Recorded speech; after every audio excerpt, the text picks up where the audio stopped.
예, 여러분 반갑습니다. 저는 집이 용인인데요.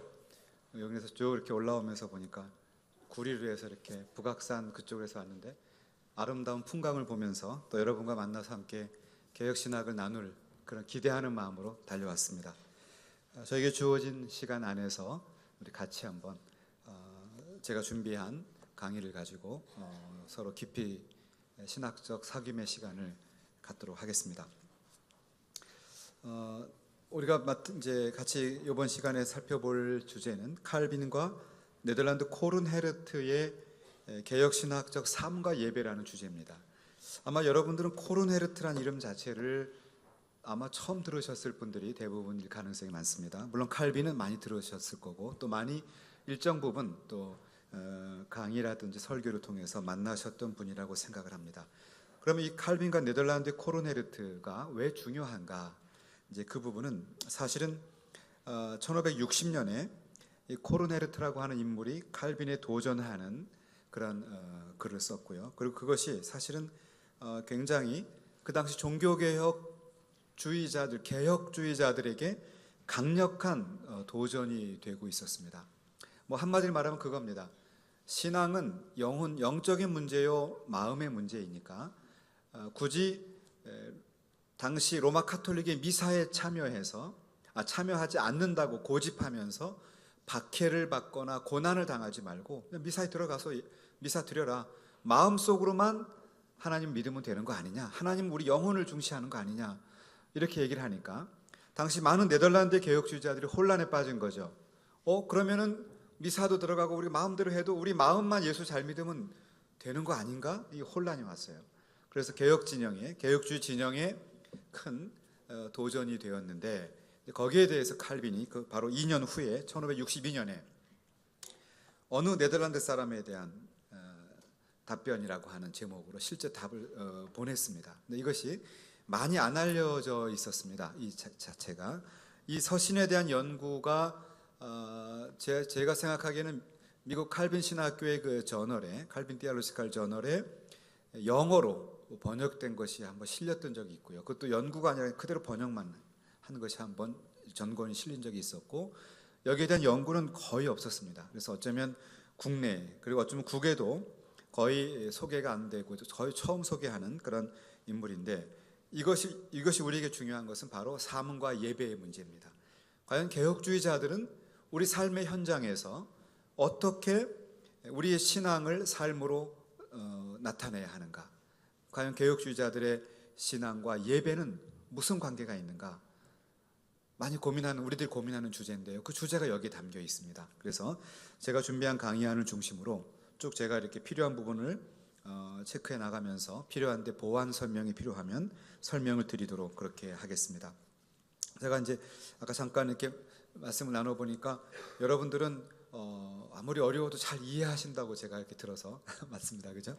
그래서 제가 그냥 강의 안에 있는 내용들을 주로 그대로 소개하면서 이미 여러분들이 이제 많이 훈련된 분들이 많아서 이해가 될 것으로 생각을 하고요. 그리고 원래 이 내용 자체가 그리 어려운 내용은 또 아닐 수도 있습니다. 왜냐하면 삶과 예배의 문제는 우리가 늘 고민하는 문제였기 때문에 거기에 대해서 새로운 주제라기보다는 늘 고민하는 주제를 개혁주의적으로 직접 칼빈이 강력하게 말하고 있기 때문에 아주 의미심장하다. 저는 그렇게 생각을 해서 그냥 그대로 이렇게 진행하도록 하겠습니다. 먼저 106페이지에 있는데요.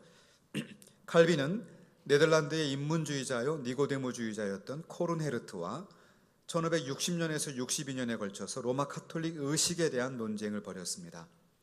당시 네덜란드에서 영향력 있는 정치가요 신학자였던 코른헤르트는 1560년에 네덜란드로 페르스 코너허 판더 롬서 아프호덜레이라고 하는 로마 카톨릭 우상 숭배에 대한 변증, 이거 제가 번역을 해놓은 겁니다. 이게 이제 그 당시 16세기 화라는데요. 그런 변증이란 책을 저술했어요. 이것은 목적은 칼빈을 정죄하는 게 목적입니다. 그러니까 칼빈은 평생 목회 기간 동안, 신학 기간 동안에 적이 많았는데 저 네덜란드에서도 어느 영향력 있는 정치가이자 신학자인 사람이 대놓고 칼빈을 지금 공격한 겁니다. 이 책은 네덜란드의 칼빈주의자들에 의해서 번역이 되었고요. 칼빈에게 전달이 되었습니다. 칼빈은 이제 화란어를 몰랐기 때문에 이것이 번역이 되어 전달이 되었고요. 칼빈은 코르네르트의 이 변증, 제가 줄여서 변증이라고 이름을 붙였는데요. 변증에 대해서 Response to a certain Dutchman이라고 하는 어느 네덜란드 사람에 대한 답변, 이게 제목 그대로 직역입니다. 이런 답변을 저술해 가지고 1562년에 제네바에서 이것을 불어로 출판합니다. 그리고 이것이 네덜란드의 코른헤르트에게 전달이 되죠. 칼빈이 이 코른헤르트에게 보낸 소책자는 중요한 의미를 갖고 있습니다. 몇 가지 점에서. 자, 칼빈은요 1537년에 그리고 그때부터 62년까지 지금 말씀드린 이 책자까지 25년을 한결같이 니고데모주의라고 하는 사람들을 비판해 왔어요. 이건 칼빈이 이제 계속 신학적으로 설명을 하는 그런 자리였는데, 그런데 아직까지도 과연 이 니고데모주의자들, 칼빈이 그토록 비판하면서 권면하고 그렇게 촉구했던 이 니고데모주의자들이 과연 누구인지, 어떤 역사적 상황에서 무슨 논의를 하고 있었는지가 알려지지 않았습니다. 그래서 지금 말씀드린 이 답변이라고 하는 칼빈의 소책자는 칼빈이 그토록 25년을 한결같이, 이거 굉장히 오랜 세월이거든요. 기독교 강요 같은 경우도 36년의 초판, 그리고 이제 59년에 마지막 최종판이 나왔지 않습니까? 그러니까 그렇게 본다면 36, 46, 56, 한 20여 년, 그죠? 21년 정도 된다고 봐야 되는데, 이 니고데모주의자에 대해서는 칼빈이 그냥 10년, 20년이 아니라 25년을 한결같이 지금 강력하게 주장하고 있어요. 그러니까 보통 만만한 그런 상대가 아니라는 거죠. 그럼 과연 뭘까? 굉장히 궁금했는데 알 자료가 없었다는 거죠. 과연 뭘까 이게? 그런데 이것을 알려주는 중요한 바로 키가 여기 들어 있습니다. 현재 남아있는 코르네르트의 변증은 두 개의 형태를 가지고 있는데, 첫째는 인쇄본, 그러니까 프린트된 거죠. 여러분이 가지고 계시는 이런 거, 그런 거고, 두 번째는 필사본입니다. 그러니까 손으로 적은 본인데요. 첫 번째 인쇄본은 1633년에 출판이 되었어요. 코르네르트가 1590년에 세상을 떠났으니까 그가 세상을 떠나고 약 한 43년 만에 인쇄된 게 이제 출판이 된 거죠. 이것은 콜롬의 코르네르트 저작 전집에 기재되어 있습니다. 두 번째 이 변증이 있는데, 이것은 육필본, 손으로 적은 것인데요. 네덜란드의 레이든 대학에 보관되어 있습니다. 근데 이것은 원래 직접 코르네르트가 적은 것은 아니고, 코른헤르트가 적은 것, 코른헤르트의 그 것을 가지고 어떤 사람이 1572년에, 어떤 사람 누군지는 몰라요. 1572년에 그가 코른헤르트의 저작을 손으로 적은 거예요. 그러니까 연도는 오래되는데 직접 코른헤르트가 쓴 건 아닌 거죠. 근데 이제 이 학자들이 연구할 때 굉장히 어려움이 많았습니다. 왜냐하면 책으로 출판된 것은 그가 세상을 떠난 지 43년 만이에요. 그러니까 이미 많은 시간이 흘렀죠. 그렇기 때문에 과연 얼마나 그 텍스트, 본문에 대한 신뢰를 할 수 있을까? 그런 질문이 있었고, 두 번째는 손으로 적은 것은 코른헤르트가 적은 게 아니시죠. 누군가가 적었죠. 1572년에. 그래서 거기에 대해서 네덜란드의 역사신학자인 미리암 판 페인이라고 하는 여성 신학자인데요. 이분은 이제 뭐 신학자라기보다는 그 여성 역사학자예요. 이분이 역사학자가 코른헤르트의 저작을 쭉 이제 비교 연구했는데, 그 결과는 뭐냐 하면 그 변증의 그 1572년에 손으로 적은 것이 다른 거와 비교할 때 더 굉장히 그 원본에 가깝다는 것을 찾아냈습니다. 그래서 이제 그것을 중심으로 이제 연구들이 진행되어 가는 것이 최근의 연구 경향이라고 말할 수가 있습니다. 자, 그런데 이 코른헤르트의 로마 카톨릭 우상 숭배에 대한 변증, 이 원문은 이 원문이 이제 그 판페인이라는 분이 편찬한 그 책에 들어 있어요. 제가 그 책을 가지고 연구를 진행한 것인데요. 크게 두 부분으로 나눠져 있습니다. 그러니까 코른헤르트의 그 책은 둘로 나누어져서 앞부분은 의식이 중요한지, 왜 중요한지, 혹은 왜 중요하지 않은지. 의식이란 말은 예배 시간에 참여해서 하는 그런 의식을 말하죠.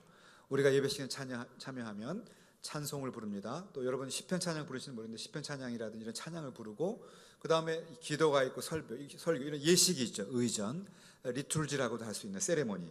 그것이 중요하냐 안 중요하냐, 이제 그런 문제를 다루고 있고요. 두 번째는 신앙을 증거할 것이 허용된 사람들이 누구인가 이 부분을 다루고 있어요. 그러니까 이 변증에서 이제 코르네르트가 주장하고 싶은 것은 칼빈이나 혹은 개혁주의자들을 상대로 해서 당신들은 너무 형식만을 주장하는 거 아니냐? 좀 더 자유롭게 뭐 미사도 들어가고 뭐 주일날 좀 대충 편하게 살면서 편하게 얼마든지 예수 믿을 수 있는데 굳이 고집하면서 믿을 필요가 있냐? 뭐 이런 도전이 숨어 있는 거죠. 오늘날 현대인들에게도 그런 도전이 있거든요.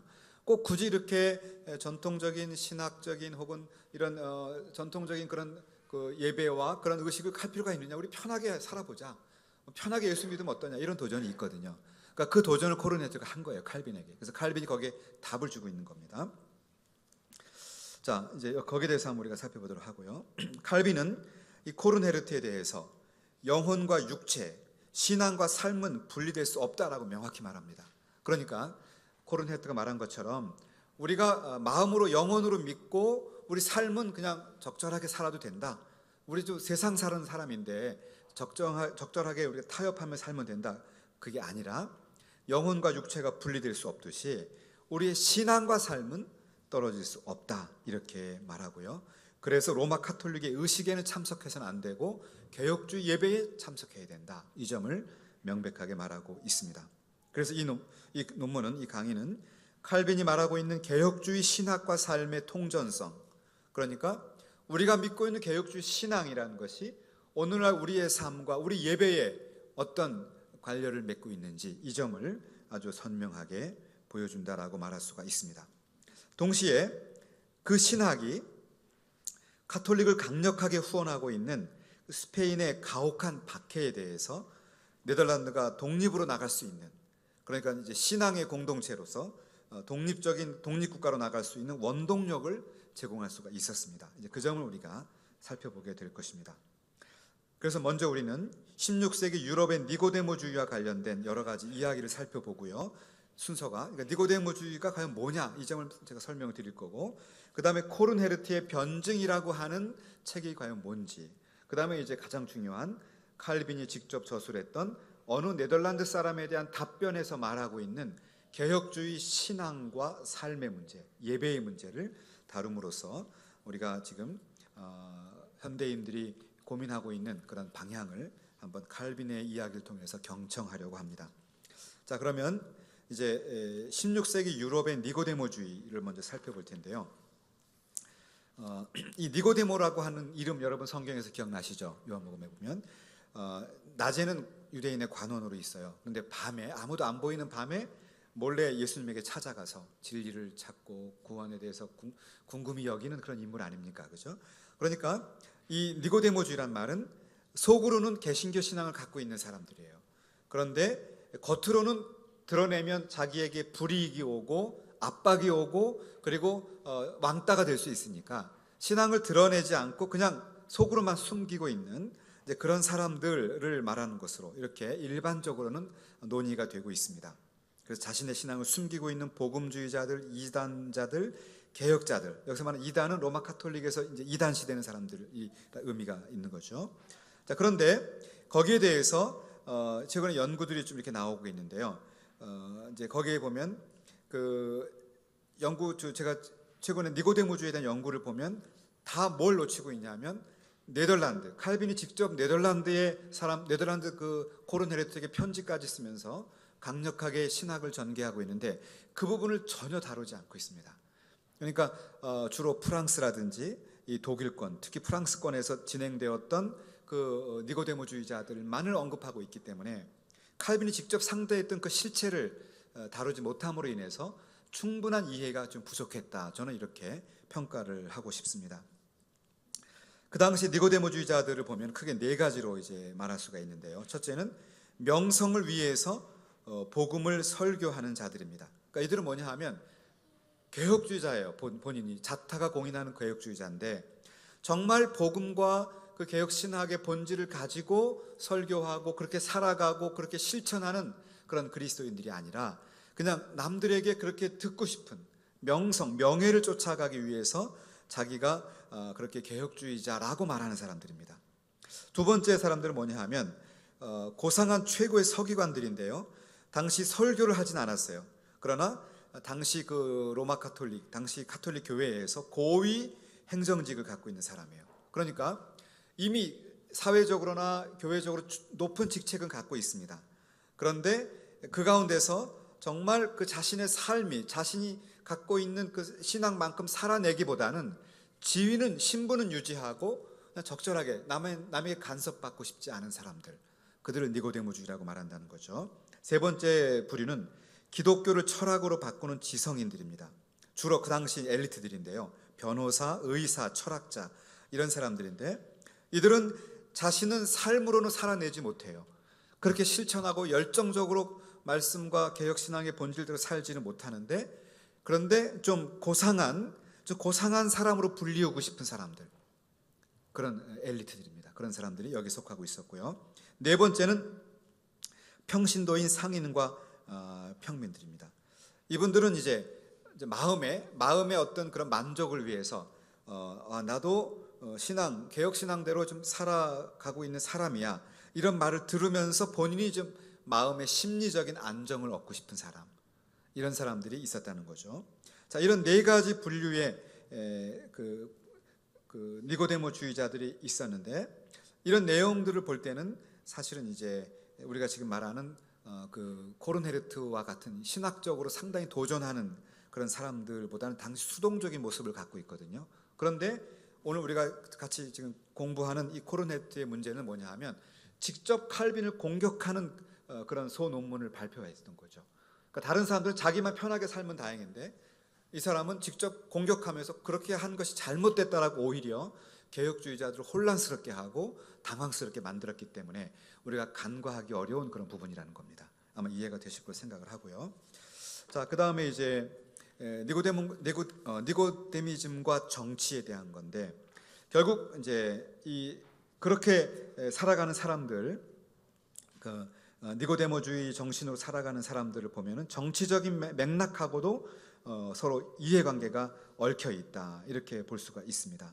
그것은 뭐냐 하면 프랑스를 예를 들면 프랑스 1세, 여기서 말하는 프랑스 1세는 누구냐 하면 칼빈이 1536년에 서문을 써서 36년에 출판했던 기독교 강요 초판 있죠. 이 기독교 강요 초판을 헌정한 인물이에요. 그러니까 가벼운 인물은 아닙니다.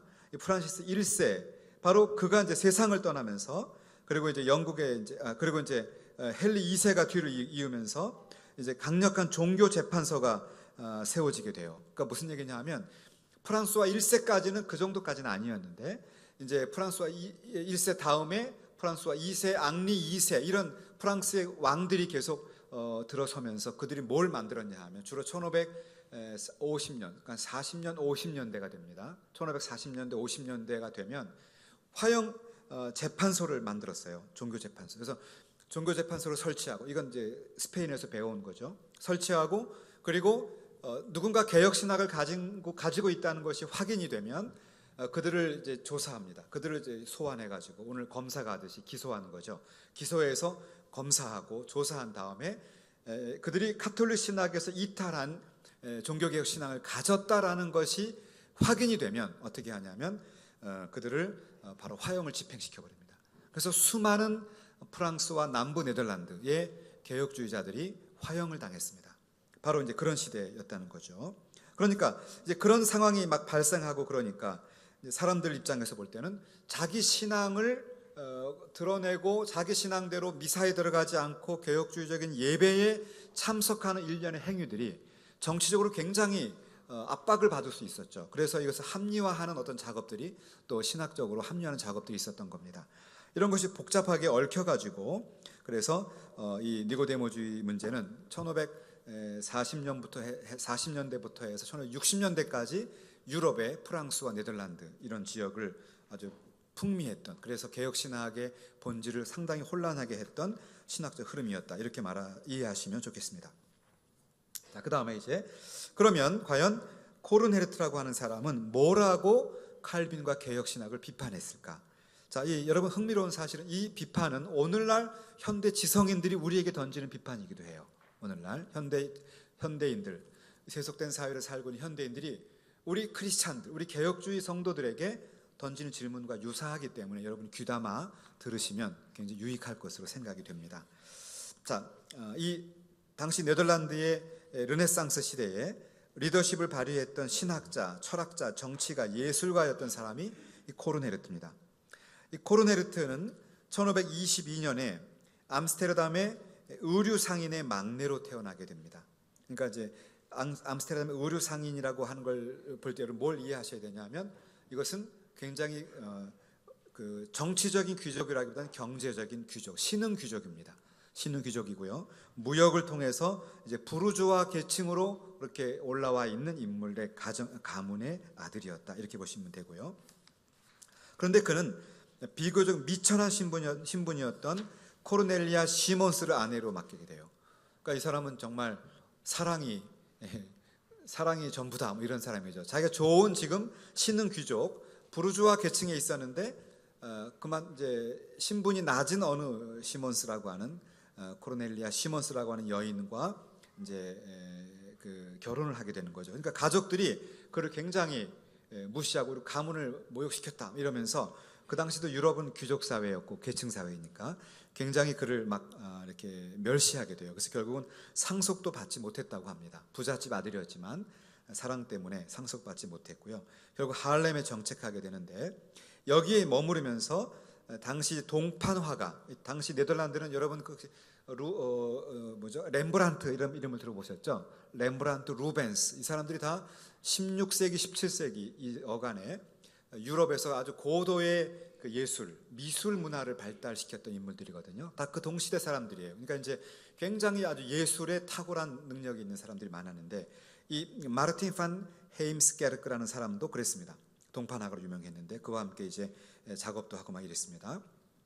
그리고 그는 이제 키케로, 세네카, 보에티우스 다 그 그리스 로마의 이제 특히 로마의 철학자들이죠. 그들의 작품을 네덜란드로 번역하기도 하고요. 호모의 오디세이도 번역하기도 하고 그래가지고 그러니까 그야말로 르네상스죠. 그리스 로마의 고전을 부흥시키려고 하는, 마치 이탈리아의 북이탈리아에서 일어났던 그 플로렌스에서 있었던 그 메디치 가문의 그 어떤 흐름과 연결될 수 있는 그런 르네상스의 한 중요한 그런 인물이었다, 이렇게 보시면 됩니다. 그랬던 그가 1560년에 드디어 이제 이 니고데모주의 논쟁에 끼어들면서 칼빈을 이제 그 칼빈과 개혁주의자들을 정죄하기 시작을 하는 것이죠. 거기에 대해서 이제 칼빈의 반 니고데모주의 저작들, 메노 시몬스의 데이비드 요리스를 반대하는 논문들, 이런 걸 반대하고요. 그러면서 이제 코르네르트는 요리스와 같은 라인이었다. 이건 무슨 말씀이냐 하면, 우리가 갖고 있는 신학, 교리, 그리고 신앙 고백서, 이거 중요하지 않다는 거예요. 그런 거는, 이분들의 주장은 뭐냐 하면, 신앙 고백서나 교리나 이런 것은 오히려 우리 신앙 생활하는데 방해가 된다는 겁니다. 우리를 자꾸 이렇게 판을 찍어내듯이 우리를 경직되게 하기 때문에 그거 다 벗어버리고 자유로운 영혼이어야 한다, 결국 이런 주장이에요. 신앙 교육을 거부하는 이런 신비주의적이기도 하고 제세례파적인 경향을 보이는 그런 종교개혁 시대에 상당히 우리 개혁주의의 도전적인 흐름이 있었거든요. 그 입장을 지금 대변하고 있다는 겁니다. 자, 그런데 코르네르트는 1562년 이후에 하arlem에서 존경받는 시민이었다, 이렇게 말할 수가 있습니다. 그러니까 이제 무슨 얘기냐면, 특히 네덜란드의 그 공화국의 국무장관을 역임하게 됐다, 이렇게 말하고 있거든요. 그리고 이 코르네르트나 마르닉스 이런 사람들이 이제 아마도 지금 학자들이 말하기를 이 코르네르트 아니면 마르닉스라고 하는, 마르닉스는 그 당시에 이제 그 상당히 그 외교가로 알려진 개혁주의자입니다. 개혁주의자인데 외교가예요. 이런 사람들과 함께 네덜란드 국가를 지었다고 이렇게 말하고 있어요. 네덜란드 국가가 있거든요.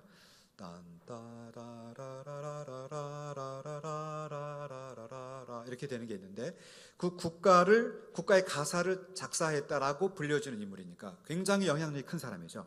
그러니까 네덜란드, 그러니까 이제 이 사람이 개혁주의를 공격하니까 이게 상당히 혼란이 왔다는 말입니다. 그냥 평범한 분들이 아니라 국가에 상당한 영향력이 있는 지도자예요. 그리고 그 당시 오렌지공 윌리엄의 오른팔입니다. 오렌지공 윌리엄은 미국으로 말하면 조지 워싱턴 대통령 같은 국가의 아버지입니다.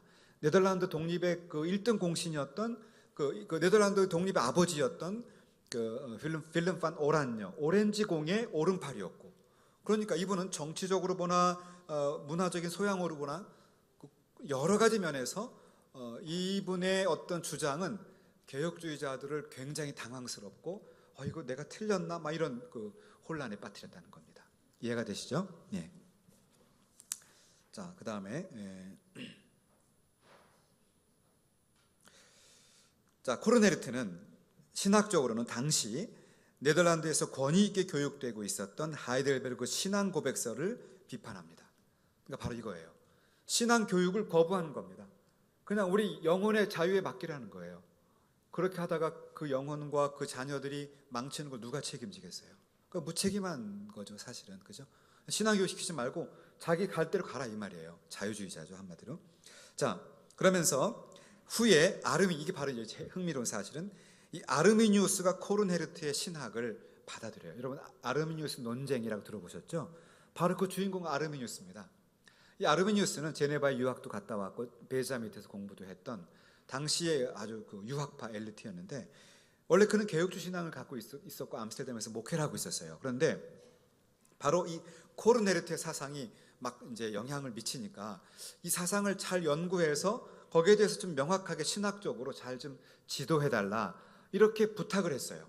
그런데 흥미로운 사실은 이 아르미니우스가 코르네르트의 작품을 읽고 신학적으로 어떻게 그 부분을 좀 교정해야 되는가를 잘 신학적인 안내를 해야 되는데 오히려 코르네르트의 신학을 그냥 받아버렸어요. 이거 맞잖아 이렇게 된 거죠. 이런 아이러니가 역사에 꽤 많이 있습니다. 이단을 연구하다 이단에 빠진 분도 있고요. 자유주의를 비판하겠다고 자유주의 공부하다가 자유주의 빠진 분도 있고 참 인간이 그만큼 연약해요. 미혹하게 하는 면이 있는 것 같습니다.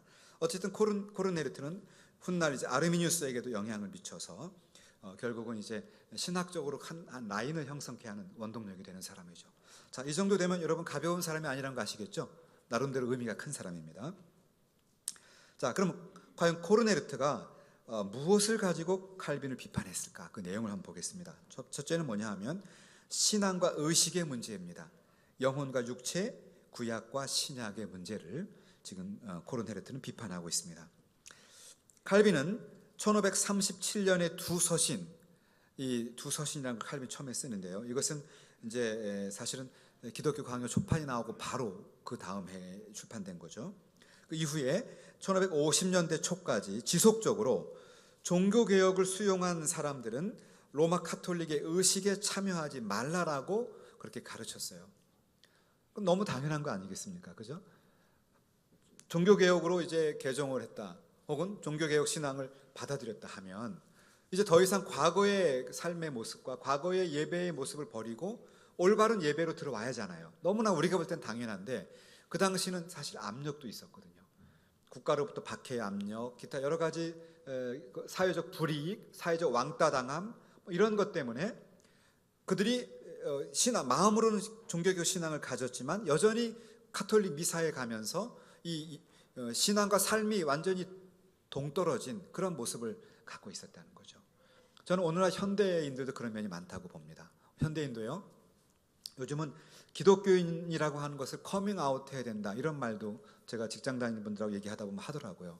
그러니까 전에는 이제 그렇지도 않았는데 갈수록 내가 기독교인이다라고 하는 것을 드러내기가 매우 조심스러운 그런 시선이 있다는 거죠. 직장에서나 일반 사회에서. 자, 그런 바로 유사한 상황이 이 당시 있었고, 그래서 칼빈은 거기에 대해서 우리의 신앙은 그대로 살아가도록 우리를 이끌어 가야 한다. 즉 신앙과 삶은 분리돼서는 안 된다. 이것이 같이 가야 한다. 오늘 현대 우리 한국 기독교인들의 연약한 점이 바로 이 부분 아니겠습니까? 그죠? 그 부분을 지금 칼빈이 계속 가르쳤어요. 그랬더니 거기에 대해서 코르네르트가 정면으로 이제 도전을 한 겁니다. 그는 코르네르트는 여러 가지 이제 성경의 뭐 예를 사실 해석도 전혀 맞지 않는 해석이었는데 나름대로 자기 나름대로 성경을 해석해요. 예를 들면 마태복음 26장 61절 해석하면서 예수께서 성전을 헐지 않았느냐, 안식일이나 성전과 같은 외적인 의식은 중요하지 않고 예수 자체가 중요하지 그런 성전은 중요하지 않다, 뭐 이런 논리를 가지고, 그러니까 율법도 비판하고요. 우리 율법과 복음의 관계, 이건 나중에 또 다른 주제이긴 한데, 우리 율법은, 우리 개혁주의자들에 의하면 율법은 우리 구원받은 은혜로 복음으로 구원받은 자들이 어떻게 살 것인가를 알려주는 삶의 지침서입니다. 그래서 율법이 우리에게 중요해요. 율법은 그것이 구원받기 위한 조건이 아니라 은혜 받은 성도들이 살아가는 삶의 안내서거든요. 그게 율법의 제3의 영법이라 하는 건데, 그런데 거기에 대해서 코르넬리트는 그건 전혀 다른 이야기를 하고 있는 겁니다. 그러면서 너무 외적인 삶을 따르고 표피적인 생활을 하고 있다. 칼빈과 이 개혁주의자들 당신들은 구약을 살고 있고 신약을 안 살고 있다. 이렇게 비판하는 거예요. 율법주의자요, 뭐 허식주의자요, 뭐 이렇게 외식주의자 이렇게 말하는 거죠. 쉽게 말하면. 자, 그래서 코르넬리트는 칼빈이 성도들을 외적인 의식 아래 들어가도록 강요함으로 인해서 그리스도의 풍성함을 제한하고 있다. 그래서 코르넬리트를 따르게 되면 칼빈의 주장을 따라서 외적인 의식과 예배의 의전, 예전 이런 것들을 따르는 사람은 갑자기 이제 의식주의자, 외식주의자로 그렇게 돌변하게 되고요. 그렇게 되면 이제 그냥 대혼란이 오게 된다는 이야기죠. 그래서 코르넬리트에 의하면 로마 카톨릭의 의식과 미사들은 이런 것들은 구약 시대에 해당된다. 그런데 구약이 그리스도께서 오심으로 구약을 성취하셨듯이 로마 카톨릭의 의식의 문제도 그 자체는 이제는 중요하지 않다는 거예요. 본질적인 게 중요하기 때문에 의식의 문제는 그것은 아무 문제가 없다. 더 영적인 것이 더 중요하다는 거죠. 그러니까 이제 대부분의 이제 영성파들, 스피리추얼리스트라고 하는데 영성파들의 그 주장 가운데 보면 뭐가 있냐면 영적 엘리트주의가 있습니다. 영성파들의 특징은 초보 단계의 영성이 있고 더 발전된 영성, 더 높은 영성으로 갈수록 상당히 다른 부분에 자유해요. 그리고 상당히 권위적인 그런 태도를 갖게 되거든요. 영성파들의 특징이거든요. 그래서 이단들도 보시면 상당히 하이라키가 강합니다. 이단들도 1단계, 2단계 해가지고 올라갈수록 상당히 이게 강하게 나타나거든요. 그래서 이제 그런 이제 영적인 문제를 이제 얘기하고 있었다는 거죠. 자, 그런데 이 코르넬리트에 의하면 예수님 자신도 구약의 의식법이 종료됐다고 말하고 있다. 그러면서 또 바울 역시 의식이 중요하지 않다고 말하지 않았더냐 할례 예를 드는 겁니다. 그렇게 말하면서 미사에 들어가는 것은 겉에 있는 표현이요 외적인 거지 그 마음으로만 성경과 하나님의 말씀대로 잘 이렇게 받아들이면 되지 겉으로 사는 거는 무슨 관계가 있느냐. 이거는요 심지어 오늘날 우리로 받아들이면 뭐까지 갈 수 있냐 하면 성경과 개혁신학이 말하는 예수 그리스도 잘 믿으면 여러분 주일날 불교에 가서 예배드려도 된다는 얘기예요. 불교에 가서 참여해도 된다. 왜? 그건 껍데기니까.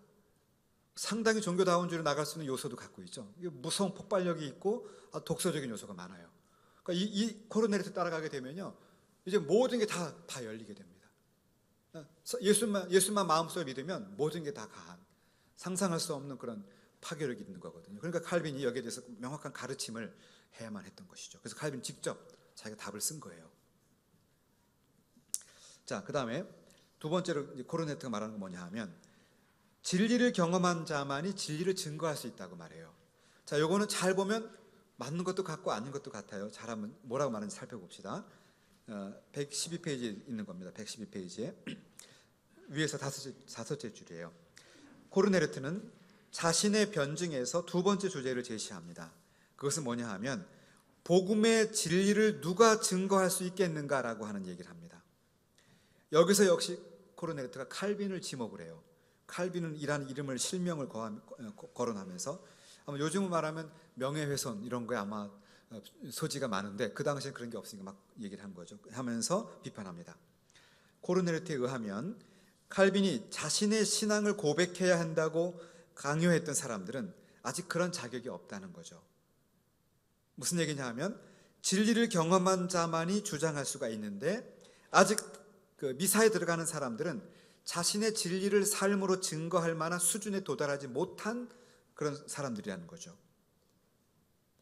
아까 제가 말씀드렸던 영적인 하이라키예요. 그러니까 아직 자기 신앙을 명확히 표현할 수 있는 그 정도 수준에 있지 않는 사람들은 얼마든지 미사에 들어가고 뭐 다 가능할 수 있다. 이렇게 사람들의 마음에 맞는 이야기를 하는 겁니다. 저는 오늘날 사실 코르넬리트의 주장이 오늘 현대인들의 요구라고 생각해요. 우리가 신앙이 높아지고 신앙이 깊어지면 그렇게 살 수 있다. 난 아직 연약하고 아직은 좀 미흡하니까 조금 더 세상 가운데 즐기고 세상 가운데 내 그냥 세상의 편한 대로 조금만 더 살아보고 그다음 믿음이 깊어지면 그때 교회 나가고 열심히 헌신하겠다. 이렇게 말하는 현대인들이 상당히 있습니다. 그죠? 바로 코르네트는 그 얘기를 하고 있는 겁니다. 코르네트는 오직 중생하고 죄로부터 자유로운 사람만이 진리를 공개적으로 고백하는 것이 허용된다. 이렇게 말하고 있어요. 자, 그래서 이 코르네트의 이 주장들은 당시 말씀대로 그리고 개혁주의 신앙의 원리대로 살아가기 위해서 치열하게 노력하고 그런 가운데 도전과 고난 가운데도 그렇게 살아보려고 애쓰는 다수의 성도들과 목회자들의 마음을 상당히 아프게 한 거죠. 그리고 동시에 혼란스럽게 한 겁니다. 이분이 네덜란드로 말하면 막강한 정치적 영향력과 신학적 평판이 높았기 때문에 더 혼란스러웠던 겁니다. 그래서 이제 거기에 대해서 칼빈은 이건 내가 가만히 있는 것보다 명확한 가르침을 내려줘야 되겠구나라고 생각해서요. 그로부터 2년 후에 칼빈이 어느 네덜란드 사람에 대한 답변이라고 하는 소논문을 출판을 해요. 그것이 이제 우리가 보는 중요한 내용에 들어갑니다. 자, 그러면 이제 그 다음 단계로 그러면 칼빈이 어느 네덜란드 사람에 대한 답변을 어떻게 저술하고 있는가 그 내용을 한번 살펴보도록 하겠습니다. 기본적으로 칼빈이 네덜란드의 그 니고데모주의자 코른헤르트에게 보낸 논문은 그가 칼빈을 직접 언급하면서 칼빈을 비판하고 칼빈을 공격했기 때문에 칼빈 거기 답변을 한 거죠. 일종의 논쟁이죠. 한쪽에서 칼빈 너 틀렸어. 그러니까 사실은 이거야 라고 지금 답을 내놓는 겁니다. 서로 그런 관계. 요즘 말하면 인터넷 글이 실리면 답글, 댓글 다는 이런 개념이겠죠. 칼빈의 답신을 기대하는 칼빈주의자들은 코른헤르트의 작품을 번역해서 칼빈에게 전했고 칼빈이 이제 전했다고 칼빈이 말하고 있어요. 왜냐하면 칼빈은 논증은 화란으로 되어 있거든요. 그러니까 칼빈이 화란을 읽을 수 없었기 때문에 그것이 번역이 되었어요. 그런데 과연 그러면 칼빈에게 전해진 그것이 프랑스본이었을까? 칼빈이 이제 프랑스 사람이잖아요. 프랑스본으로 칼빈에게 전해졌을까? 그런 말도 있지만 칼빈 자신은 그게 프랑스어로 번역해서 칼빈에게 전해졌는지 그 당시 모든 사람들, 모든 지성인들, 모든 그 교육받은 사람들이 읽을 수 있었던 라틴어로 번역되어서 칼빈에게 전해졌는지 거기에 대해서 칼빈은 말하지 않고 있어요. 그것은 우리는 알 수는 없습니다. 어쨌든 둘 중에 하나입니다. 불어 아니면 라틴어 둘 중에 하나로 칼빈에게 전달이 되었고요. 칼빈이 그것을 읽고 이거 내가 명확하게 신학적 가르침을 내가 전달해 줘야 되겠구나 느끼고 2년 만에 답을 쓴 겁니다. 자, 칼빈이 직접 한 이야기가 각주 113페이지 맨 위에 각주 26번에 나옵니다. 제가 한번 읽어보겠습니다. 친애하는 형제들이여, 네덜란드 형제들을 말합니다.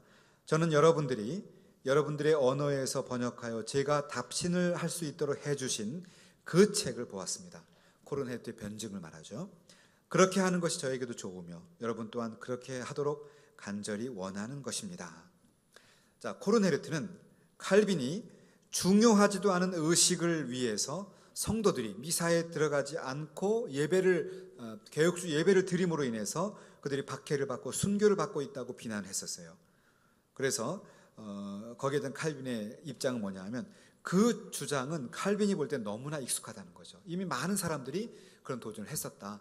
코른헤르트 당신이 처음은 아닙니다. 이런 얘기입니다. 그리고 칼빈은 코른헤르트가 주장했던 그 구조를 따라가면서 그대로 하나씩 아주 성경적으로 논리적으로 답을 제시하고 있습니다. 그래서 칼빈의 답변의 구석구석에 코른헤르트의 주장이 그대로 인용되고 있고요. 그래서 칼빈은 아마도 정확한 코른헤르트의 변증의 번역본을 자기 손에 가지고 있었던 것으로 확신이 되는 거죠. 왜냐하면 그냥 들은 이야기를 하는 것이 아니라 구체적으로 아주 언급을 하고 있습니다. 그러니까 자기 손에 코른헤르트 책을 갖고 지금 변증을 해나가고 있고요. 칼빈은 정확한 그리고 칼빈은 코른헤르트가 자신을 공격하고 있는 핵심 문제를 명확하게 인지하고 있었어요. 그러니까 아주 명석하게 지금 무엇을 가지고 우리 개혁주의를 도전하고 있구나 알고 있었어요. 자, 거기 보면 코른헤르트는 그의 서문에서 자신의 책의 요약을 제시해주고 있는데 그것은 곧 누구도 자신의 목숨을 단지 의식일 뿐 것을 위해서 사용하거나 남용하게 할 위험이 크다는 것이다, 이렇게 말하고 있습니다. 그러니까 이 의식 혹은 예배 혹은 예배에 참여함, 이런 것 때문에 자신의 목숨이 위태롭거나 핍박받지 말고 그 부분에 자유로워라. 필요하면 예배 가고 필요 없으면 가지 말고, 또 필요하면 뭐 가톨릭 예배도 가고, 필요하면 뭐 글쎄요, 고린도 그렇게 쓰진 않았지만 필요하면 불교 예불도 가보고 해라. 마음속으로 예수 믿으면 된다, 이런 사고잖아요. 그걸 지금 상당히 위험하다, 이걸 칼빈이 지금 가르치고 있는 겁니다. 코르네르트에 대한 칼빈의 답시는 먼저 그의 주장의 모순에 대한 언급에서 시작하고요. 그리고 칼빈은 두 가지를 이제 가지고 아규먼트를 하고 있는데, 첫째는 상식입니다. 그러니까 코르네르트의 말이 기본 논리적으로 상식적으로 안 맞는 말이 있다는 걸 지적하고 있는데, 그 다음에 가장 기본적으로는 성경이에요.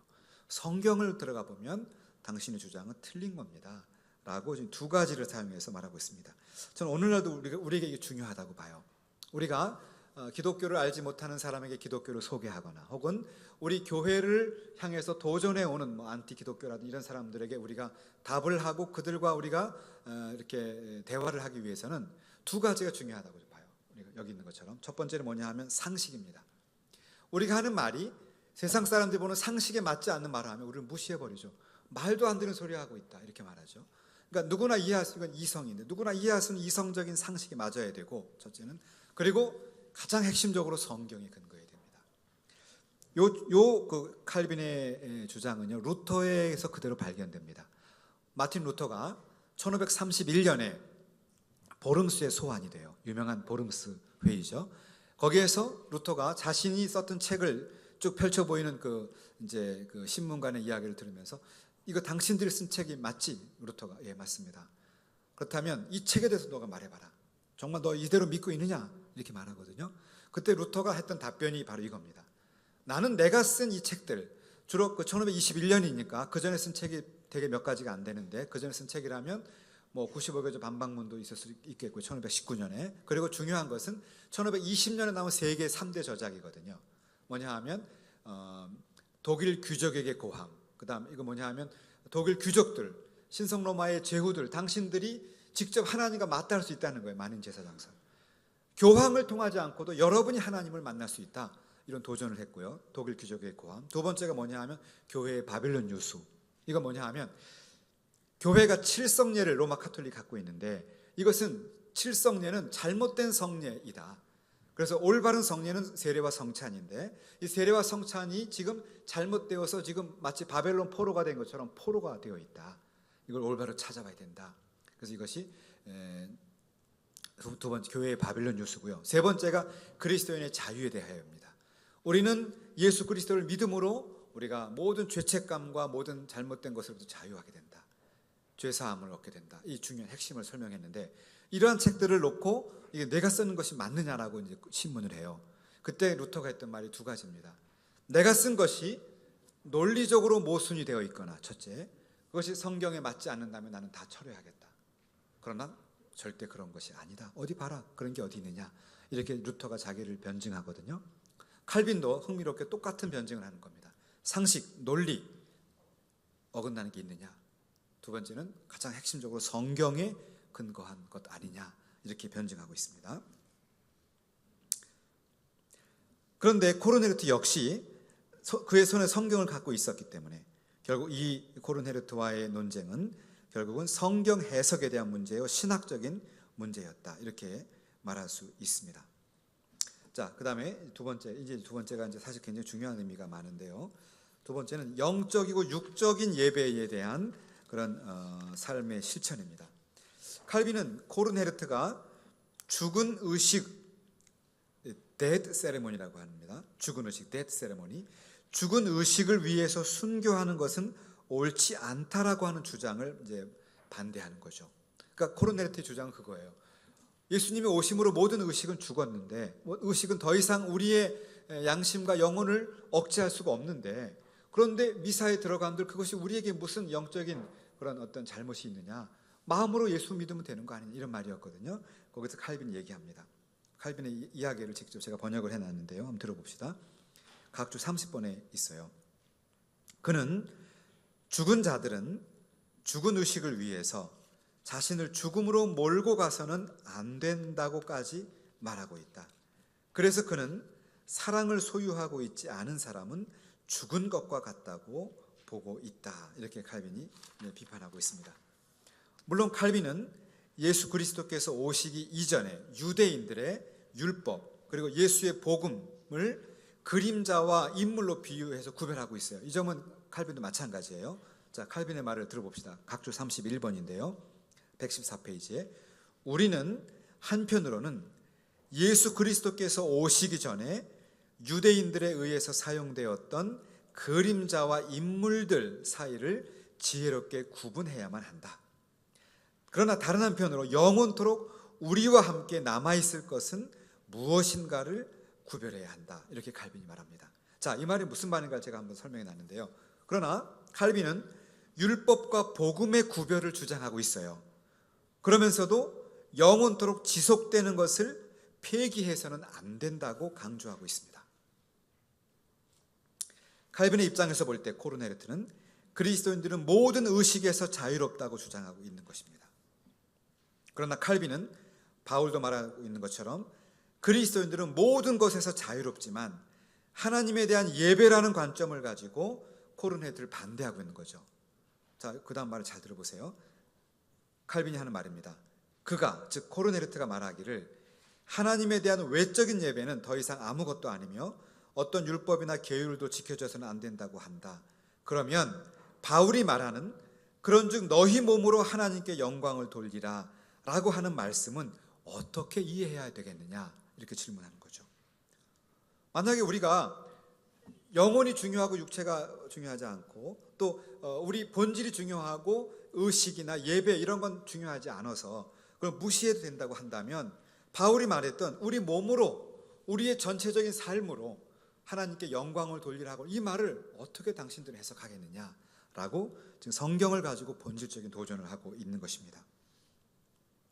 그런즉 사랑하는 자들아 이 약속을 가진 우리는 거룩함을 온전히 이루어 육과 영의 온갖 더러운 것에서 자신을 깨끗하게 하자라고 고린도후서 7장 1절에서 바울이 말하고 있거든요. 그러니까 거룩함을 온전히 이루어 육과 영의 온갖 더러움에서 자신을 깨끗하게 하자.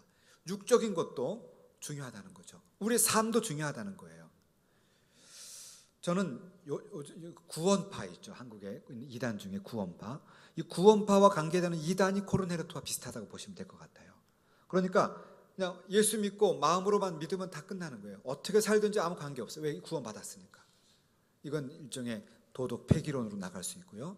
그리고 삶에 있어서의 율법 폐기론으로 나갈 수 있어요. 그런데 그렇지 않다는 거예요. 우리 삶으로 하나님을 거룩하게 하고 하나님을 영화롭게 해야 되지 않겠느냐 그 얘기를 하는 겁니다. 그래서 칼빈에 의하면 진정으로 하나님을 예배하는 예배자로서의 그리스도인들은 그 영적인 것은 물론이요 육적인 측면에서도 하나님을 영화롭게 해야 한다. 자, 이게 중요한 핵심이에요. 개혁주의 핵심이 여기 나오죠. 이미 바울도 말하고 있는 것인데요. 우리는 영적으로 하나님을 예배합니다마는 육적으로 우리의 삶을 통해서 우리의 월요일부터 토요일까지의 일상의 삶을 통해서도 하나님을 영화롭게 해야 되는 거죠. 주일날만 예배 시간 안에서만 거룩하면 안 된다는 거죠. 전체적으로 우리가 앞이나 뒤나 교회 안이나 밖이나 집에서나 가정에서나 어디서나 우리는 하나님을 영화롭게 하는 그런 자로 살아가야 되는 거 아니냐. 굉장히 중요한 도전이죠. 오늘날 한국 현대인들에게 굉장히 중요한 메시지가 있다고 저는 봅니다.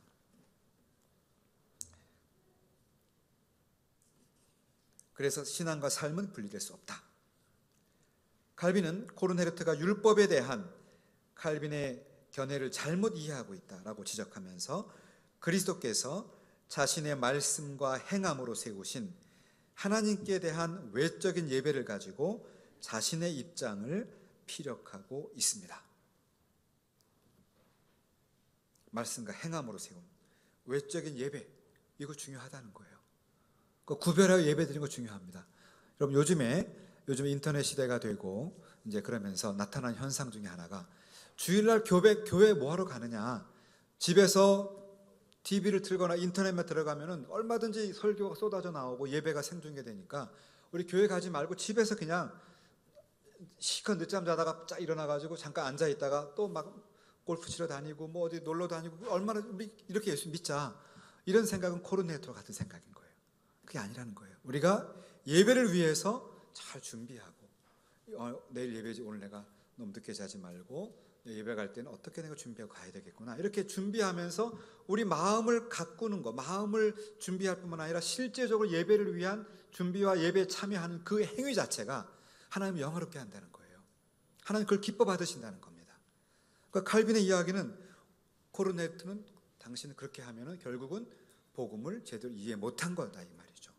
그러니까 오늘날 현대인들 특히 가나안 성도라고 불려지는 사람들 교회 안 가고 그냥 예수 믿겠다는 사람들 다 이게 전혀 새로운 게 아니에요. 해 아래 새로운 것이 없습니다. 요즘에 가나안 성도라고 불려지는 사람들 많이 계시잖아요. 그분들 교회 안 가고 예수 믿겠다. 이건 다 코르네르트의 후예들이에요. 이미 500년 전에 이미 다 그런 실수와 잘못이 있었어요. 거기서 개혁주의는 답을 다 제시했어요. 그런데 그걸 잘 모르니까 또 이제 마침 첨단을 걷는 것처럼 우리는 교회 너무 싫다. 너무 우리 구속하지 마. 우리 양심의 자유 있어. 이러면서 예수를 믿고 교회는 안 가겠다는 주장이 오늘도 있다는 겁니다. 그럼 여러분 답을 드릴 수 있겠죠. 그런 주위에 그런 분이 계시다면 그렇지 않아. 우리 삶과 예배는 구별되지 않고 영혼과 육체가 구별될 수 없듯이 믿음과 삶은 구별되지 않아. 예배 역시 마찬가지야.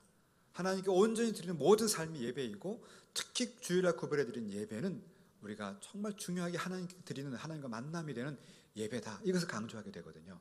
그래서 굉장히 균형 있는 밸런스가 갖춰진 그런 입장을 칼빈이 제시하고 있습니다. 자, 그 다음에 칼빈은 그래서 그리스도께서 그러면서 칼빈은 초대교회의 모범을 제시합니다. 자, 이것도 굉장히 오늘 우리에게 아주 의미심장해요. 초대교회 예배를 칼빈이 제시해요. 그러니까 이 말 속에 뭐냐 하면 칼빈과 종교개혁자, 특히 우리 개혁주의는 그냥 하늘에서 뚝 떨어진 것이 아니라 성경에 근거하고 있고 초대교회의 모범을 따르고 있다는 겁니다. 그러니까 제가 한번 그림을 그려보면 이렇게 됩니다. 개혁주의라고 하는 거는요, 혹은 우리 종교개혁 신앙, 우리들의 신앙이라는 것은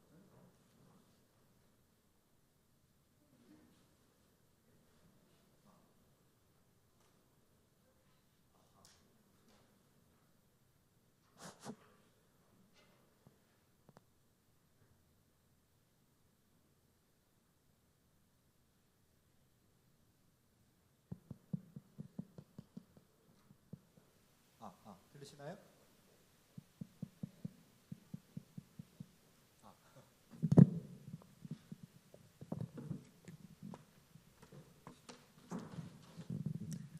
들리시죠? 네. 그러니까 칼빈은 우리 개혁주의는 성경의 구약과 신약이라고 하는 성경에 근거하고 있는데 이것이 초대교회에 연결되는 것이 이것이 중세에 이것이 이탈되어 갔던 것을 다시 바로잡은 교회라는 겁니다. 이것이 종교개혁 교회예요.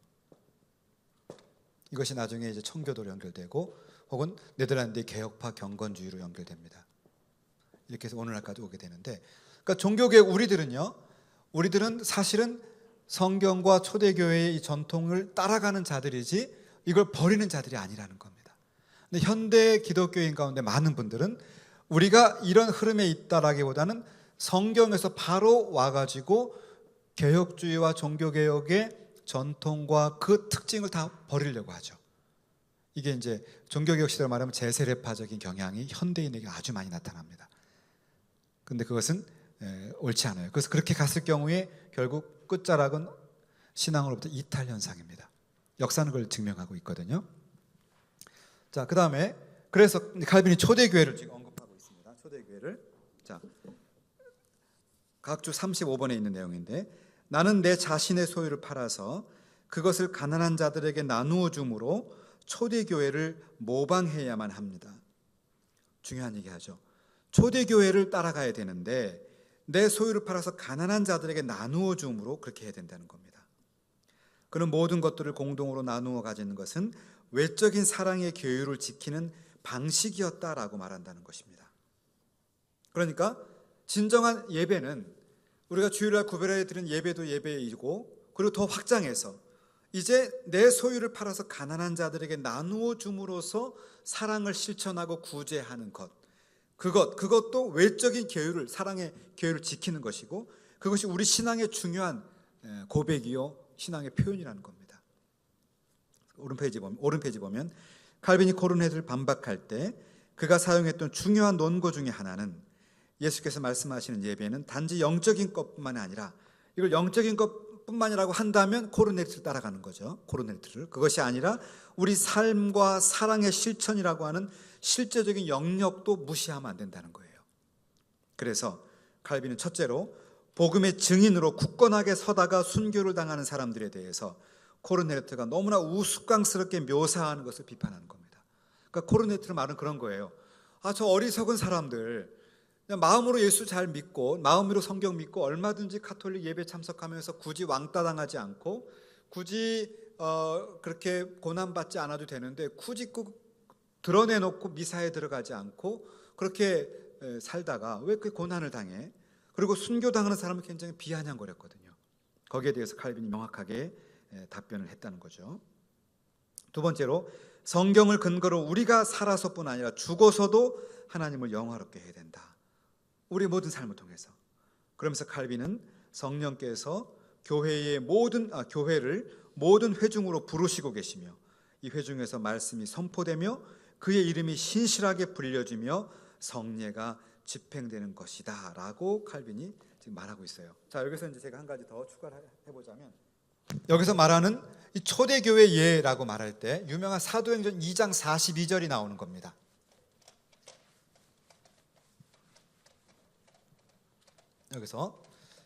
여기에 사도행전 2장 42절, 오순절 사건이 일어나고 나서 성도들이 모여서 했던 믿음의 공동체의 모습을 말하고 있거든요. 거기 보면 우리말 이제 성경 보면 사도들의 가르침이라고 말합니다. 이거 뭐냐면 이걸 라틴어로 독트리나 아포스톨로름, 사도들의 가르침이라고. 여기서 중요한 건 이 독트리나라는 말을 씁니다. 독트린. 그러니까 사도들의 가르침이라는 건요, 교리, 우리가 믿고 있는 신앙 고백, 이걸 의미하는 거예요. 굉장히 중요한 교회의 본질적인 요소죠. 두 번째가 뭐냐 하면 떡을 때 교제는 이것은 뭐냐면 이제 코뮤니카치오라고 씁니다. 코뮤니카치오라고 하는데, 이것은 이제 헬라어로는 코이노니아라고 부르는 거예요. 코이노니아. 들어보셨죠? 여러분, 코이노니아라는 말이 우리 교제합시다 이런 가벼운 의미가 아닙니다. 이 성경이나 또 개혁신학에서 말하는 코이노니아는요, 코뮤니카치오라고 번역이 되는데, 이것은 뭐냐 하면 구체적인 사도행전 2장에서 성도들이 서로 모여서 가난한 자들에게 물질적으로 실제 구제하는 행동이 있죠. 이런 구체적인 물질적인 그런 봉사, 구제를 교제라고 합니다. 가벼운 게 아니에요. 굉장히 삶으로 실천적인 의미를 갖고 있습니다. 이게 교제고요. 적었죠, 여기다. 그다음 세 번째가 떡을 땜이에요. 떡을 땜.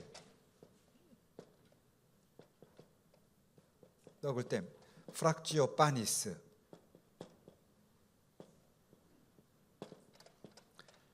떡을 땜이란 건데요. 자, 떡을 땜, 그럼 여러분 뭔가 연상되는 거 없나요? 떡을 땜. 성찬입니다. 성찬. 이거 전형적인 성찬을 의미하는 거예요. 그리고 마지막에 기도. 오라지오. 이렇게 네 가지. 그러니까 오순절 사건에 의해서 나타났던 초대교회 교회의 모습, 지금 칼빈이 말하는 게 그런 겁니다. 모습을 보면 이러한 네 가지가 잘 균형 있게, 우리나라 성경은 기도에 전혀 힘쓰니라, 전혀란 말이 기도에 걸려 있죠. 근데 이것은 원래 원어적인 의미로 들어가 보면 이 네 가지 모두를 전혀 힘쓰는 겁니다. 오로지 힘쓴다는 뜻이에요. 오로지. 그것이 교회의 본질적인 모습이에요. 그러니까 교회가 얼마나 사도들의 가르침을 중요시해야 되는가. 독트리나, 교리입니다. 신앙 고백, 하나님 말씀과 말씀 위에 선 신앙 고백이 교회의 본질이라는 겁니다. 두 번째가 교제, 코이노니아, 물질을 가지고 구제하고 선교하는 이런 역동적인 활동이 교회의 본질이라는 거예요. 그래서 칼빈이 여기서 영혼뿐만 아니라 육체적인 삶, 가난한 자들을 돌보는 것, 초대교회의 모습이 바로 교회의 중요한 거다 강조하고 있죠. 그 다음 떡을 땜, 이거 성찬이죠. 성찬, 예배, 성찬, 예배, 교회 의전 이런 것들이죠. 이것도 굉장히 중요한 겁니다. 성찬. 그 다음에 기도, 당연히 중요하죠.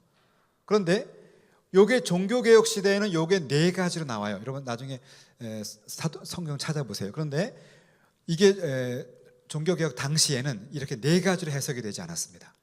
흥미로운 사실은 요것이 3가지예요. 하나, 둘, 3가지였어요. 뭐라고 되어 있냐면, 이게 이제 왜 그러냐면 제롬이 썼던 불가타라는 성경을 갖고 있었는데, 그들은 이 불가타 성경이 아주 신성불같지만 홀리한 성경을 봐요. 헬라어나 히브리어보다 오히려 불가타 라틴 성경을 더 중요하게 보거든요. 로마 카톨릭은 지금도 그렇고요. 그런데 거기에 보면 이것이 사도들을 가르침, 떡을 떼는 교제, 이게 성찬이죠. 그러니까 사도들을 가르침, 떡을 떼는 교제, 기도 이렇게 되어 있습니다. 뭐가 빠져 있죠? 그러면 뭐가 빠졌을까요? 네? 구제가 빠졌죠. 교제, 즉 구제가 빠졌습니다.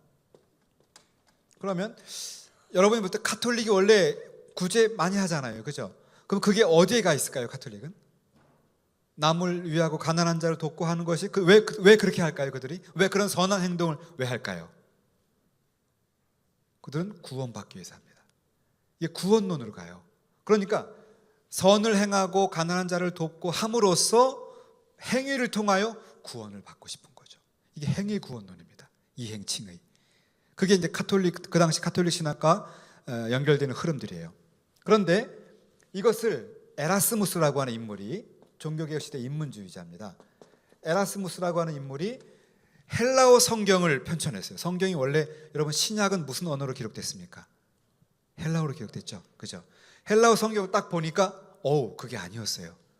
떡을 떼는 교제가 아니라 사도들의 가르침, 교제, 떡을 떼는 기도예요. 그러니까 이 교제, 구제라는 것이 구원론, 구원을 받기 위해서 선을 행하는 것이 아니라 교회의 사역, 성도들의 공동체, 거룩한 성도들의 삶의 영역에서 구제가 나타나요.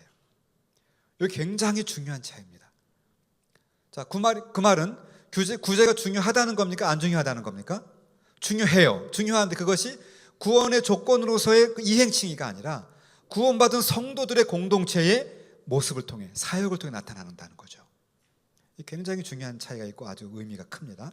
자, 이것이 초대교회 모습이었고 칼빈이 이것을 찾아내요. 그래서 칼빈이 이걸 굉장히 강조해서 이제 그 칼빈의 후예들이 이걸 그대로 이어가는 것을 볼 수가 있습니다. 여기서도 그 얘기를 하고 있는 거고요. 자, 그 다음에 코르네르트에 대한 칼빈의 반박은 그가 보이는 것을 일시적이라고 보았는데 칼빈에 의하면 코르네르트의 치명적인 오류는 외적인 형태와 실체를 진리와 성례를 구별하지 않은 것이라고 갈파하고 있습니다. 그래서 칼빈은 할례를 사용해요. 자, 할례를 지금 예를 드는 겁니다. 제 입장은 할례가 허용되었다는 것인데, 왜냐하면 복음 안에서의 의식의 철폐를 이해하는데 충분히 성숙되지 못한 사람들 가운데는 그 할례의 사용이 아직도 금지되지 않았기 때문입니다. 그러므로 칼빈에 의하면 그리스도인들은 복음 안에서 의식적으로 자유롭습니다. 동시에 바울이 강조하는 것처럼 육적인 삶을 통해 하나님께 영광을 돌린다는 관점에서 여전히 신앙에 대한 외적인 표현이 중요하다는 겁니다. 자, 이게 개혁신학의 굉장히 중요한 핵심적 요소라고 저는 그렇게 해석을 합니다. 자, 한 가지 더 설명드려볼게요. 그러면 여기서 중요한 것이 또 나오게 되는데요.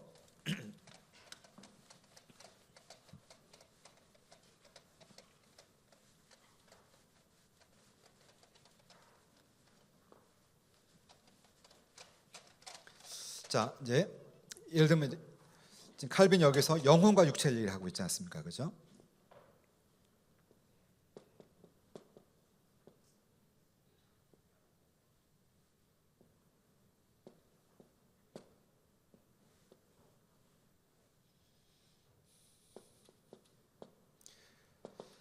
코르네트에 의하면 영혼이 중요한 거예요. 그죠?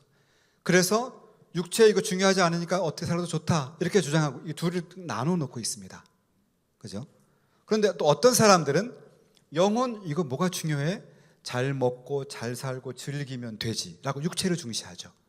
이게 soul and body인데 이 soul body를 이렇게 이분법적으로 한쪽을 배타적으로 강조하는 경향이 많이 등장해요. 역사적으로도 그렇고 지금도 그렇고. 그런데 칼빈은 영혼과 육체가 모두가 다 중요하다는 겁니다. 마치 영혼과 육체는 서로 나뉘어질 수 없다는 거죠. 자, 영혼과 육체가 나뉘어지는 그 존재를 우리가 뭐라고 부릅니까? 죽음이에요, 죽음. 영혼과 육체가 나눠지면 죽음이에요. 그런데 그렇다고 해서 어느 사람이 영혼과 육체가 완전히 섞여버릴 수는 없죠. 물과 기름이 섞일 수는 없는 거죠. 그것처럼 이거 다른 말로 하면 특징이 디스팅션입니다. 구별이라는 단어인데 이것이 우리 개혁신학에서 굉장히 중요한 의미를 가져요. 구별. 분리라기보다는 구별이고요. 혼합이라기보다는 구별입니다. 마치 여러분 삼위일체론이라든지 그리스도의 신성과 인성을 말할 때도 마찬가지예요.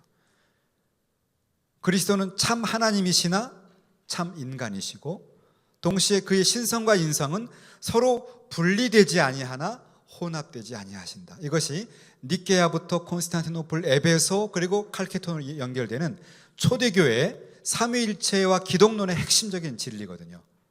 거기도 보면 나뉘어지지 않으나 혼합되지 않아요. 구별입니다. 구별. 이 개혁주의가 굉장히 중요한 여긴 단어가 이거예요. 영혼과 육체도 서로 나뉘어지지 않지만 섞이지도 않지만 구별되거든요. 그러니까 이 말은 영혼도 중요하고 육체도 중요한데 영혼은 영혼이요 육체는 육체라는 겁니다. 이렇게 만들어진 인간이 인간이에요. 그런데 재미있는 사실은 칼빈이 이것을 어디에 또 연결시키냐면 교회와 국가에 연결시켜요. 교회와 국가. 기독교 강요에 보면 칼빈이 그렇게 말합니다. 영적인 세계를 통치하는 정부, 거버먼트, 정부가 있다. 그것을 우리는 교회라고 한다. 그래서 칼빈이 기독교 강요에 보면 거버먼트라는 단어를 써요. 정부. 또 육적인 세계를 통치하는 정부가 있다. 그것이 바로 국가라는 겁니다. 그런데 이 교회와 국가 모두가 다 하나님의 통치, 하나님의 영광을 위한 존재라는 겁니다. 그러니까 교회는 교회가 갖고 있는 본질적인 사명이 있죠. 아까 있었던 사도들의 가르침, 또 그 교제, 떡을 땜, 기도, 기타 교회 여러 가지 사역들. 국가는 국가가 할 사역이 있다는 거예요. 이 둘은 마찬가지로 섞일 수가 없습니다. 교회는 정치기관이 아니죠. 아니에요. 교회는 영적인 기관이잖아요. 섞일 수 없어요. 그러나 교회가 국가를 떠나서 살 수가 없어요. 여러분이 대한민국 국적을 반납하고 나는 영적인 사람이므로 육적인 대한민국 사람이 되지 않겠습니다. 미국이나 화란 시민이 되지 않겠습니다. 반납하고 여러분이 그냥 영적인 존재로 살아갈 수 있나요? 여러분은 대한민국 시민, 국민이요 혹은 미국이나 유럽의 시민으로 살아가는 거죠. 그죠? 이처럼 우리 바울이 말한 이중 시민권, 하나님 나라의 시민과 이 땅의 나라 시민으로 살고 있습니다. 이 둘은 섞이지 않고 분리되지 않아요. 그러나 구별, 디스팅션, 구별되는 겁니다. 그런데 어떤 것도 교회도 국가도 다 하나님의 통치를 벗어날 수 없습니다. 하나님을 영화롭게 하고 하나님의 그 창조주 되시고 구속주 되시는, 이게 중요한 건데요. 하나님 통치라고 할 때, 하나님 영광이라고 할 때 교회는 하나님의 구속주 되심, 구속의 영역이에요. 국가는 하나님의 창조주 되심. 이건 뭐냐 하면 국가는 창조주 되심, 이건 일반 은총의 영역입니다. 이것은 특별 은총 영역이에요. 이 영역에서 모두가 다 하나님이 다스리신다는 거죠. 하나님이 다스리십니다. 주가 다스리네.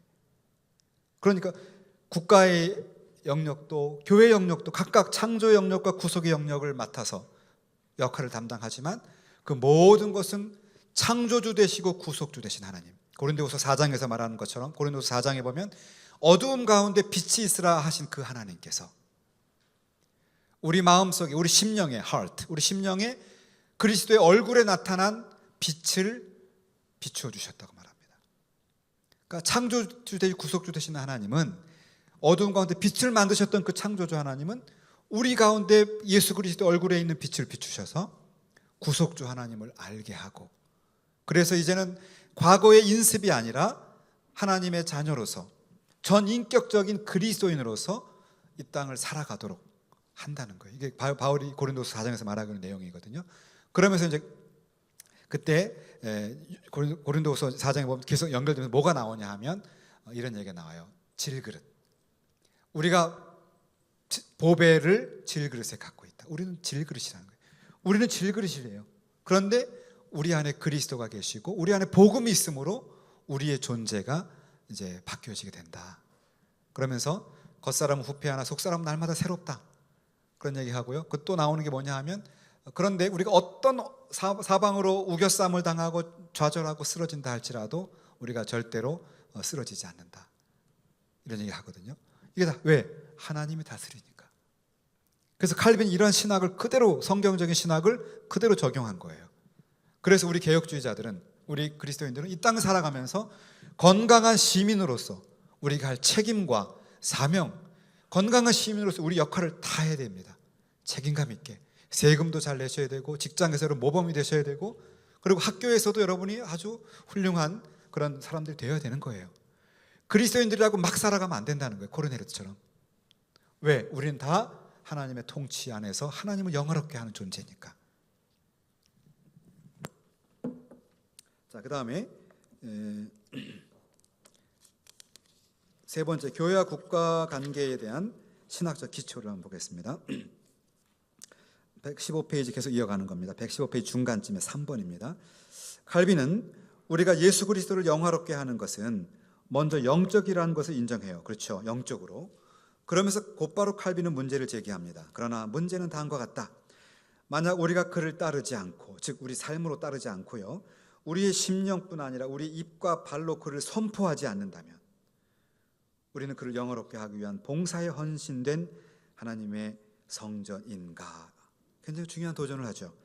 우리가 말로만 하나님을 알고 예수를 믿는다, 이것뿐만 아니라 우리 입으로 예수 그리스도를 증거하고 우리 발로, 손으로 그 하나님의 영광과 하나님의 주되심을 선포하고 증거하지 않는다면 우리 정말 그리스도인 맞냐? 이런 얘기죠.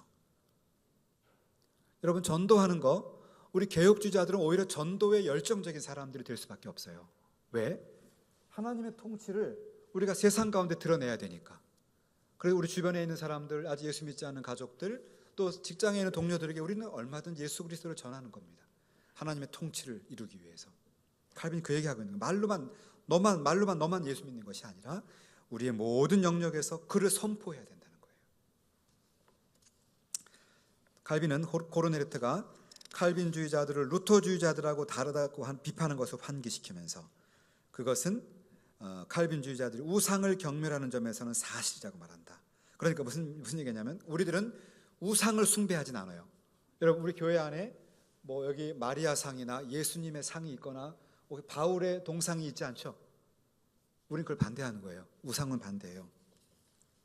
칼빈주의자들은 우상 숭배는 그 모양이라도 버린다는 겁니다. 그러니까 우리 개혁주의 예배, 개혁주의 안에는요, 절대로 우상의 신상이 들어오지 못합니다. 아무리 우리가 베드로를 존경하고 바울을 존경하고 칼빈과 루터를 존경해도요, 교회 안에는 어디에나 그런 동상이 없잖아요. 그죠? 깨끗합니다. 교회 보세요. 그죠? 우상 숭배가 없죠, 여기는. 그러면서 결론적으로 칼빈은 코르넬리우스의 변증에 대한 자신의 논문을 마무리합니다. 칼빈의 이야기를 들어봅시다. 나는 결론을 내린다. 어느 누구도 하나님께서 그렇게 하도록 하는 수단과 기회를 주시는 대로 필요한 때에 자신의 신앙을 증거하지 못한다면 그는 그리스도인이라고 하는 타이틀을 가질 가치가 없다고 말이다. 굉장히 우리 현대 기독교인들에게 굉장히 도전적인 권면이에요.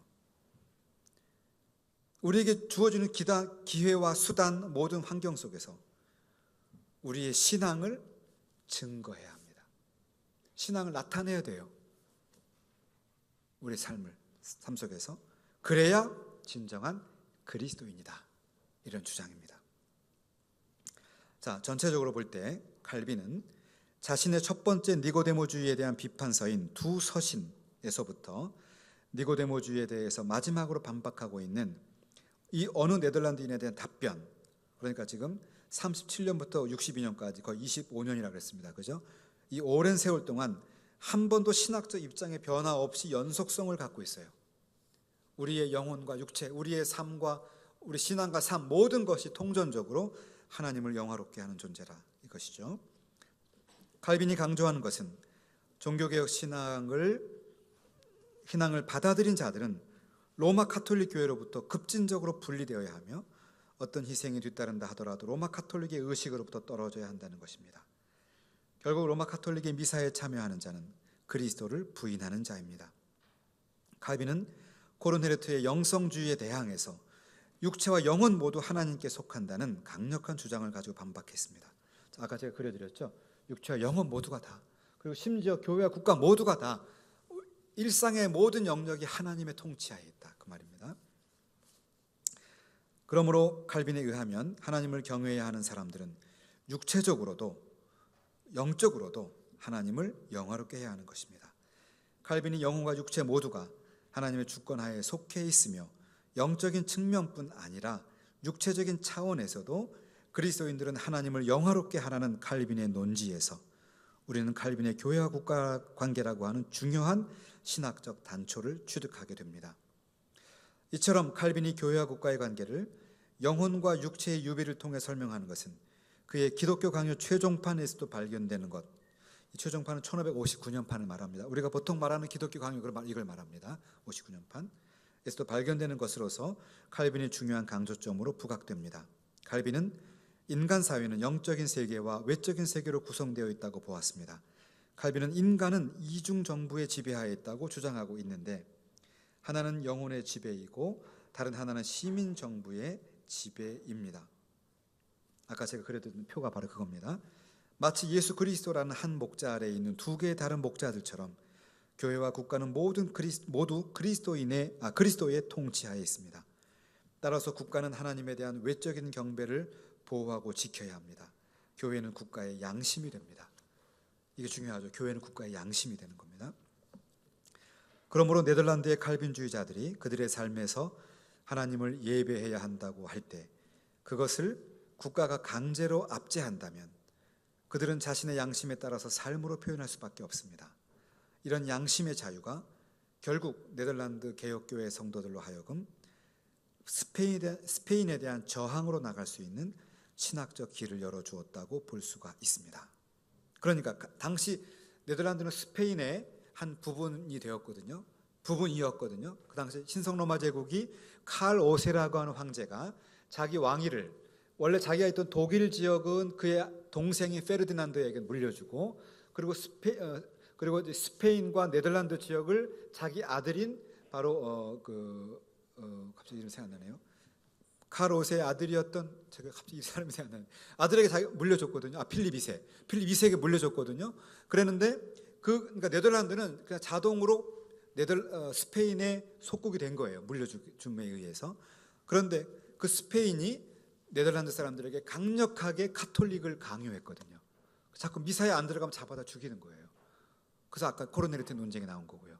그러니까 거기에 대해서 네덜란드 사람들은 내가 믿는 양심대로 살고 싶은데 그렇게 못하게 하니까 그렇다면 결국 어떤 주장이 나오냐면 그렇다면 그 국가가 잘못된 국가구나. 국가가 하나님의 통치하에 있지 못하구나. 그래서 네덜란드가 이제 뭐라고 주장하냐면 네덜란드 사람들은 우리가 복종하고 섬겨야 할 국가는 스페인이 아니라 새로 형성되는 네덜란드다. 이게 중요한 겁니다. 그 독립이 일어나게 된 거죠. 그러니까 막 독립전쟁하고 한 것이 아니라 그들의 출발과 동기를 보면 그들이 올바로 하나님을 믿을 수 있도록 양심의 자유와 신앙의 자유를 지켜주는 그 국가를 자기들이 건설을 한 거예요. 스페인으로부터. 그죠? 그 중요한 얘기가 여기 나옵니다. 자, 이제 결론을 맺어야 될 것 같습니다. 시간이 다 돼갔는데요. 이미 좀 지났는데 마무리 좀 하겠습니다. 결론.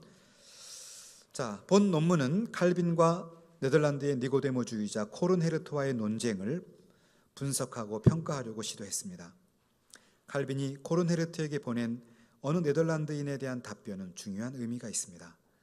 칼빈은 1537년부터 62년에 이르기까지 25년간을 변함없이 니고데모주의를 비판해 왔는데 처음으로 이 니고데모주의의 반박이 누구를 대상으로 했는지를 우리가 명확하게 알 수 있게 된 것입니다. 첫째, 종교개혁에 대한 본질적인 도전에 대한 신학적인 응전입니다. 칼빈이 코른헤르트에게 보낸 어느 네덜란드인에 대한 답변은 유럽 전체의 종교적인 진영, 특히 유럽의 국제적 칼빈주의 운동에 찬물을 끼얹을 수 있는 도전에 대한 신학적 응전이었습니다. 코른헤르트의 1560년 로마 카톨릭 우상 숭배에 대한 변증에 의하면 기독교 신앙은 성령에 의한 신자들과 하나님 간의 내적이고 영적인 관계이기 때문에 로마 카톨릭 의식에 외적으로 참석하는 것은 아무 문제가 없다, 이렇게 코르네르트가 말했던 거죠. 코르네르트는 기독교인의 핵심적인 삶의 가치는 하나님을 사랑하고 이웃을 사랑하는 것이지 종교적 의식, 예배 이런 거는 인간적인 거다, 반대했던 것입니다. 그래서요, 이 코르네르트는 심지어 로마 카톨릭을 떠나지 않았어요. 그래서 카톨릭에 있으면서 자기는 개혁주자라는 거죠. 아주 아이러니하죠. 코르네르트의 이런 주장은 지금까지 칼빈과 개혁파 신학자들이 종교개혁의 신학을 가졌다면 로마 카톨릭의 예전에 참여해서는 안 되며 그로 인해서 약이 될 수도 있는 박해도 감수해야 하고 망명을 해서라도 신앙의 자유를 지키라고 했던 강조점을 정면으로 도전하는 것이었습니다. 그러므로 코르네르트의 공격에 대한 칼빈의 신학적 답변은 네덜란드 칼빈주의자들은 말할 것도 없고 유럽 전체 칼빈주의가 직면한 도전에 대해서 교회의 진로를 모색할 수 있는 절대적이고 중요한 신학적 진술이라고 말할 수가 있습니다. 두 번째, 칼빈과 네덜란드의 칼빈주의 및 국가 독립과의 직접적인 상호관계입니다. 자, 이제 국가와 교회의 문제를 한번 살펴보는 겁니다. 칼빈의 답변은 칼빈 자신이 네덜란드 칼빈주의 신학의 발전과 독립에 얼마나 연관되어 있는지를 보여줍니다. 그러니까 무슨 말이냐면요, 칼빈이 썼던 어느 네덜란드 사람에 대한 답변, 거기를 보면 칼빈의 사상이 네덜란드의 독립과 또 다른 말로 하면 네덜란드 근대 국가 형성에 중요한 역할을 미쳤다는 거예요.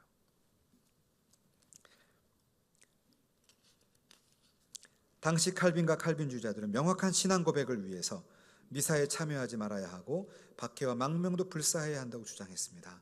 칼빈의 경우 이런 정신을 바탕으로 칼빈주의자들은 카톨릭을 강요하며 핍박을 가하던 스페인에 대한 독립을 추구하는 전선에서 그 영향력이 상대적으로 컸었습니다.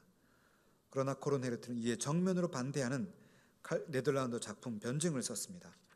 코르네르트는 당시 스페인의 지배로부터 네덜란드의 독립을 진행하는 오렌지공 윌리엄의 자문 역할을 하는 무게 있는 지도자였습니다.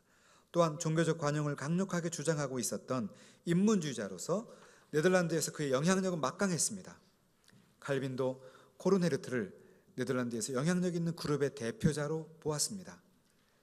코르네르트의 주장은 네덜란드 칼빈주의자들을 신학적으로 혼란하게 할 수 있었고 그들의 영향력을 현저하게 약화시킬 수 있었던 중대 사안이었습니다. 그러나 칼빈의 입장은 명확했습니다.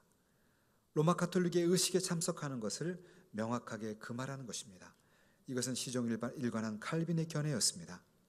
그러므로 칼빈이 강력하게 주장하고 있는 개혁주의 신학과 삶의 일치라고 하는 핵심적인 가치는 스페인과 카톨릭 교회로부터 가혹하게 박해를 받고 있었던 네덜란드 칼빈주의자들로 하여금 실제로 1560년대 이후에 저항과 독립으로 나갈 수 있는 신학적이고 실질적인 동력을 제공해 주었다고 평가할 수 있습니다.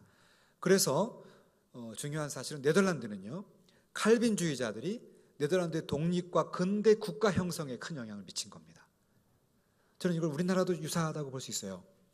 우리가 일본의 식민 지배를 받았죠. 조선이 몰락하고 일본의 식민지를 받았고, 그리고 그 역사적인 전개 속에서 사실 적지 않은 우리 심지어 일본의 식민지 시대부터 적지 않은 다수의 기독교인들이 근대 국가 형성에 큰 영향을 미쳤습니다. 여러분, 3.1운동, 1519년에 있었던 3.1운동에 33인의 지도자 중에 16명이 기독교인이죠. 여러분, 평양 대부운동을 일으켰던 그런 그 목사님도 바로 두 번째로 그 33인의 대표로 들어 있습니다.